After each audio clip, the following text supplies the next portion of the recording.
वाह, केतरी खूबसूरत जगह आहे। हाँ, रस्ते में भी मज़ो आहे। ओ वाव, ही घर केतिरो वॾो आहे। हिते केरु रहंदो हूंदो? मूंखे त ही भूत बंगलो लॻी रहियो आहे। चोरी सां अंदर हली ॾिसूं। न, जेकॾहिं कंहिं असांखे पकड़ियो त ॾाढा दड़का मिलंदा। अरे कुछ न थींदो, हलो हलो जासूसी कयूं था।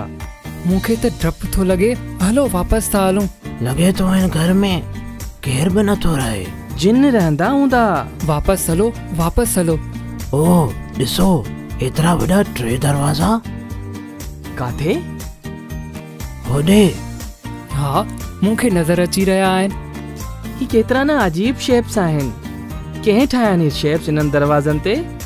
इनखे छॾियो, तव्हां ॿिन्ही गौर न कयो आहे त हिन दरवाज़नि जा हैंडल्स न आहिनि ऐं न ई को तालो। लॻे थो केरु नथो चाहे त हिननि खे खोलियो वञे। हिननि दरवाज़नि जे पोयां छा थी सघे थो?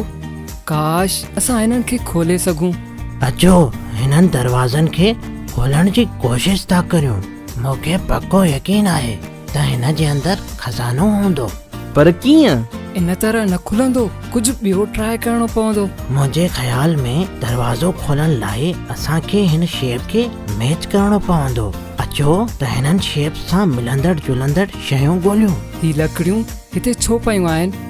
किथे हिननि सां त दरवाज़ो न खुलंदो। हिन दरवाजे जो शेप ट्रायंगल आहे। मूंखे ही इक्विलेटरल ट्रायंगल लॻी रहियो आहे। हिन जूं 3 साइड्स बराबरि आहिनि ऐं 3 कुंडू बि बराबरि आहिनि ऐं हिन में 3 लाइन ऑफ सिमेट्री आहिनि। ओ हा, इन जे लाइ हिन जो नालो इक्विलेटरल ट्रायंगल आहे। त हिन ट्रायंगल में ही 3 लकड़ियूं फिट ईंदियूं। मुंहिंजे ख़्याल में असांखे 3 दरवाज़नि खे गॾु खोलणो पवंदो। हिन ट्रायंगल जो शेप त बिल्कुलु अलॻि आहे। हिन जी का बि साइड हिकु जेतिरी न आहे ऐं न का एंगल। ही कहिड़ो ट्रायंगल थी सघे थो? यादि आयो, ही स्केलन ट्रायंगल आहे। ही इक्विलेटरल ट्रायंगल खां बिल्कुलु अपोज़िट आहे। हिन जी का बि कुंड या साइड हिकु जहिड़ी न आहे हूंदी ऐं हिन जी का बि लाइन सिमेट्री न आहे। त हिन ट्रायंगल में ही 3 लकड़ियूं फिट ईंदियूं। हा, ऐं मूंखे ख़बर आहे त ही आख़िरी ट्रायंगल कहिड़ो आहे। हिन ट्रायंगल जी साइड्स खे ॾिसो, 2 बराबरि आहिनि ऐं 3 न आहे। हिन ट्रायंगल आइसोसेल्स खे ट्रायंगल चवंदा आहिनि।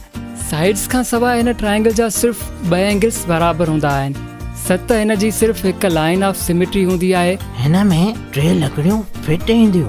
ठीकु आहे, हाणे असां वटि 3 दरवाज़ा खोलण जे लाइ टूल्स तयार आहिनि। हाणे मां 3 ताईं काउंट कंदसि ऐं जीअं मां 3 चवां, असां 3 ही लकड़ियूं उन्हनि ट्रायंगल्स में लॻाए छॾींदासीं। ठीकु आहे? हा, ठीकु आहे। अरे ही छा आहे? ही 3 दरवाज़ा त हिकु ई जॻह ते खुली विया। ओह नो, असां त अंदर बंदि थी विया आहियूं। बचायो, बचायो। घोड़ न करियो, हुन सां को फ़ाइदो न थींदो। अॻियां ॾिसो, हू छा आहे? हू ॾिसो, हिकु ॿियो दरवाज़ो, उन ते हैंडल बि आहे।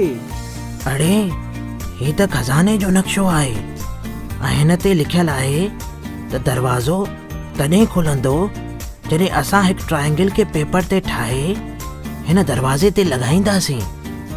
अचो ट्रायंगल ठाहियूं।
शुक्र आहे असां ॿाहिरि निकिरी आयासीं।